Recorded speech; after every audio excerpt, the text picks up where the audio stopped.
an obstacle for existing podcasters is they may be doing all the work themselves. If you already have a podcast and you don't have a team or editors, my question is, how much time are you focusing and putting into your business?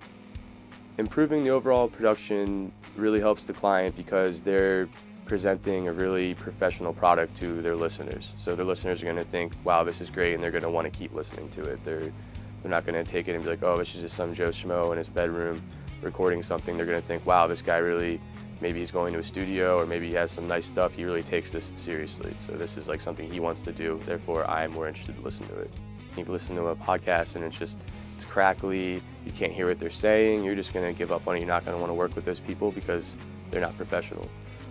Whenever somebody hires Pod Parrot to consult with them to handle the post-production process for their podcast, the first thing that we're going to do is do a podcast strategy mapping session. And essentially what a podcast strategy mapping session is it's helping you identify what are your goals, right? It's helping you to identify who your audience is and how to best reach that audience. So once the podcast mapping strategy is done, we set you up with the right equipment for your situation and your environment. You know, are you on the road and you're busy traveling? Are you going to conferences? Are you trying to interview thought leaders at these conferences? Are you small business and you are going to be using a home studio or a small office studio?